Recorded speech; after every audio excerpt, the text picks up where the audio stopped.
ಒಮ್ಮೆ ಶ್ರೀಮಂತ ವ್ಯಕ್ತಿಯು ಗುರುಗಳಿರುವ ಆಶ್ರಮಕ್ಕೆ ಹೋಗ್ಬಿಟ್ಟು ಗುರುಗಳೇ, ನನಗಿರೋದು ಒಬ್ಬನೇ ಮಗ. ಅವನಿಗೋಸ್ಕರ ನಾನು 100 ಕೋಟಿ ಆಸ್ತಿ ಹಣವನ್ನು ಸಂಪಾದನೆ ಮಾಡಿದ್ದೀನಿ. ಆದರೆ ಆತ ಮಾತ್ರ ನನಗೆ ಬೆಲೆ ಕೊಡ್ತಾಯಿಲ್ಲ. ಹಾಗೂ ಪ್ರತಿನಿತ್ಯ ತನ್ನ ಸ್ನೇಹಿತರೊಂದಿಗೆ ಸೇರಿಕೊಂಡು ನಾನು ದುಡಿದ ಹಣವನ್ನೆಲ್ಲ ಮೋಜು ಮಸ್ತಿಗಾಗಿ ಹಾಳು ಮಾಡ್ತಿದ್ದಾನೆ ಅಂತ ತನ್ನ ಮನಸ್ಸಿನೆಲ್ಲ ದುಃಖವನ್ನು ಹೇಳ್ಕೊಡ್ತಾರೆ. ಶ್ರೀಮಂತ ವ್ಯಕ್ತಿಯ ಮಾತನ್ನು ಕೇಳಿಸ್ಕೊಂಡ ಜ್ಯೋತಿಷಿಯು ಮುಗುಳ್ಳಕ್ಕೂ, ತಪ್ಪು ನಿನ್ನಲ್ಲಿರುವಾಗ ಅವನನ್ನು ಹೇಗೆ ದೂಷಣೆ ಮಾಡ್ತೀಯ ಅಂತ ಹೇಳ್ಬಿಟ್ಟು ಕೇಳ್ತಾರೆ. ಗುರುಗಳೇ, ನನ್ನ ತಪ್ಪು ಏನಂತ ನೀವು ಬಿಡಿಸಿ ಹೇಳಿದರೆ ನಾನು ನನ್ನ ತಪ್ಪನ್ನು ಸರಿಪಡಿಸ್ಕೊಳ್ತೀನಿ ಅಂತ ಮಾತು ಕೊಡ್ತಾರೆ. ಗುರುಗಳು ಶ್ರೀಮಂತ ವ್ಯಕ್ತಿಯನ್ನು ಕರೆದು, ಆಶ್ರಮದ ಎದುರುಗಡೆ ನದಿಯಲ್ಲಿರುವ ಒಂದು ಬಾತುಕೋಳಿಯು ತನ್ನ ಮರಿಗಳೊಂದಿಗೆ ಈಜಾಡುತ್ತಾ ಚಿಕ್ಕ ಚಿಕ್ಕ ಮೀನುಗಳನ್ನು ಹೇಗೆ ಹಿಡಿದು ತಿನ್ನಬೇಕು, ಅಂದರೆ ನಮ್ಮ ಆಹಾರವನ್ನು ನಾವು ಹೇಗೆ ಸಂಪಾದಿಸಿಕೊಳ್ಳಬೇಕು ಮತ್ತು ನಾವು ಹೇಗೆ ಸ್ವಾವಲಂಬಿಗಳಾಗಿರಬೇಕು ಅನ್ನೋದನ್ನು ಹೇಳ್ಕೊಡ್ತಾ ಇರುತ್ತೆ. ಆದರೆ ನೀನೇನು ಮಾಡ್ತಿರುವೆ? ಹಗಲಿರುಳು ದುಡಿದು 100 ಕೋಟಿ ಸಂಪಾದನೆ ಮಾಡಿದೀಯಾ. ನಿನ್ನ ಕಷ್ಟ ಏನಂತ ನಿನ್ನ ಮಗನಿಗೆ ತಿಳಿದಿಲ್ಲ. ಯಾಕಂತೇಳಿದರೆ ನೀನು ಅವನಿಗೆ ಅದಕ್ಕೆ ಅವಕಾಶ ಕೊಟ್ಟಿಲ್ಲ. ಈ ಭೂಮಿ ಮೇಲೆ ಮನುಷ್ಯ ಬಿಟ್ಟರೆ ಮತ್ಯಾವ ಪ್ರಾಣಿ ಪಕ್ಷಿಗಳು ತನ್ನ ಮಕ್ಕಳಿಗಾಗಿ ಆಹಾರವನ್ನು ಶೇಖರಿಸಿಡುವುದಿಲ್ಲ. ಯಾಕಂತೇಳಿದರೆ ಅವು ಒಂದು ಸ್ವಾವಲಂಬಿಗಳಾಗಿ ತಮ್ಮ ಆಹಾರವನ್ನು ತಾವೇ ಸಂಪಾದಿಸಿಕೊಳ್ಳುವ ತನಕ ಅವುಗಳ ಜೊತೆಯಲ್ಲಿರ್ತವೆ. ಆಮೇಲೆ ತಾವು ತಮ್ಮ ಜವಾಬ್ದಾರಿಯನ್ನು ತಾವು ನಿಭಾಯಿಸಲೇಬೇಕು ಅಂತೇಳಿದರೆ ಅವುಗಳ ಆಹಾರವನ್ನು ಅವೇ ಸಂಪಾದಿಸಿಕೊಳ್ತವೆ.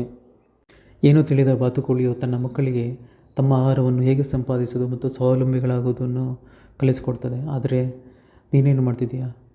ಹಗಲಿರುಳು ಕಷ್ಟಪಟ್ಟು 100 ಕೋಟಿ ಆಸ್ತಿ ಸಂಪಾದಿಸಿದೆಯಾ. ಅದಕ್ಕಾಗಿ ನಿನ್ನ ಮಕ್ಕಳಿಗೆ ಆ ದುಡ್ಡಿನ ಮಹತ್ವ ಗೊತ್ತಿಲ್ಲ. ಆಮೇಲೆ ನೀನು ಕಷ್ಟಪಡುವುದು ಏನಂತ ಅವರಿಗೆ ತಿಳುವಳಿಕೆ ಇಲ್ಲ. ಅದಕ್ಕಾಗಿ ಏನು ಮಾಡು, ಇವತ್ತಿನಿಂದ ನೀನು ಕೆಲಸಕ್ಕೆ ಹೋಗೋ ತಲೆಗೆ ನಿನ್ನ ಮಗನನ್ನು ಸಹ ಕರೆದುಕೊಂಡು ಹೋಗು. ಅವನಿಗೂ ಸಹ ನಿನ್ನ ಕಷ್ಟ ಗೊತ್ತಾಗುತ್ತದೆ ಮತ್ತು ದುಡ್ಡಿನ ಮಹತ್ವ ಗೊತ್ತಾಗುತ್ತೆ ಅಂತ ಹೇಳಿಬಿಟ್ಟು ಗುರುಗಳು ಶ್ರೀಮಂತ ವ್ಯಕ್ತಿಯನ್ನು ಕಳಿಸ್ಕೊಡ್ತಾನೆ. ಮರುದಿನ ಕೆಲಸಕ್ಕೆ ಹೋಗುವಾಗ ಶ್ರೀಮಂತ ವ್ಯಕ್ತಿಯು ತನ್ನ ಮಗನನ್ನು ಸಹ ತಾನು ಕೆಲಸ ಮಾಡುವ ಸ್ಥಳಕ್ಕೆ ಕರೆದುಕೊಂಡು ಹೋಗ್ತಾನೆ. ಅಲ್ಲಿ ಶ್ರೀಮಂತ ವ್ಯಕ್ತಿಯು ತನ್ನ ಬಾಸ್ ಎದುರುಗಡೆ ಕೈ ಕಟ್ಟಿಕೊಂಡು ನಿಂತಿರ್ತಾನೆ. ಹಾಗೂ ಕೊನೆಯ ವಾರದ ಕೆಲಸ ಸರಿಯಾಗಿಲ್ಲ ಅಂತ ಹೇಳಿಬಿಟ್ಟು ಶ್ರೀಮಂತ ವ್ಯಕ್ತಿಯ ಬಾಸ್ ಈತನನ್ನು ಬಾಯಿಗೆ ಬಂದಾಗೆ ಬೈದ್ಬಿಡ್ತಾನೆ. ಇದನ್ನೆಲ್ಲ ಕೇಳಿಸ್ಕೊಂಡ ಶ್ರೀಮಂತ ವ್ಯಕ್ತಿಯ ಮಗ, ನನ್ನ ತಂದೆ ಇಷ್ಟೊಂದು ಕಷ್ಟಪಡ್ತಿದ್ದಾರೆ, ನನಗೋಸ್ಕರ ಇಷ್ಟೊಂದು 100 ಕೋಟಿ ಆಸ್ತಿ ಮಾಡಿದ್ದಾರೆ, ಆದರೆ ನನಗೆ ಅದರ ಅರಿವಿಲ್ಲದೆ ನಾನು ಅದನ್ನು ಮೋಜು ಮಸ್ತಿಯಲ್ಲಿ ಹಾಳು ಮಾಡ್ತಿದ್ದೇನೆ ಅಂತ ಹೇಳಿಬಿಟ್ಟು ಮನಸ್ಸಲ್ಲೇ ಪಶ್ಚಾತ್ತಾಪ ಪಡ್ತಾನೆ. ಆ ದಿನ ಮಾತ್ರ ಶ್ರೀಮಂತ ವ್ಯಕ್ತಿಯು ಬಾಸ್ ಹೇಳಿದ ಬಾಕಿ ಇರುವ ಕೆಲಸವನ್ನೇ ಮುಗಿಸಿ ಮನೆಗೆ ಹೋಗಬೇಕಂತ ನಿರ್ಧರಿಸಿ ತಡರಾತ್ರಿ ಮನೆಗೆ ಹೋಗ್ತಾನೆ.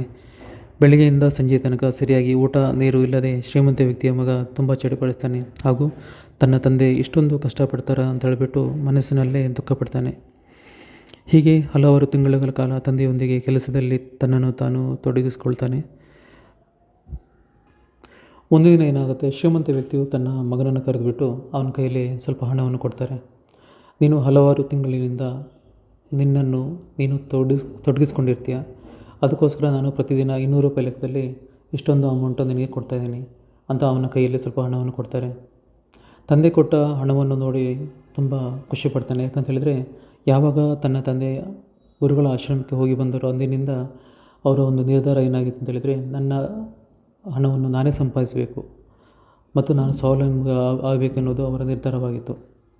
ಯಾವಾಗ ತನ್ನ ಸಂಪಾದನೆ ಹಣವನ್ನು ತನ್ನ ತಂದೆಯಿಂದ ಪಡಿತಾನೋ ಆವಾಗ ತುಂಬ ಖುಷಿ ಪಡ್ತಾನೆ ಶ್ರೀಮಂತ ವ್ಯಕ್ತಿಯ ಮಗ.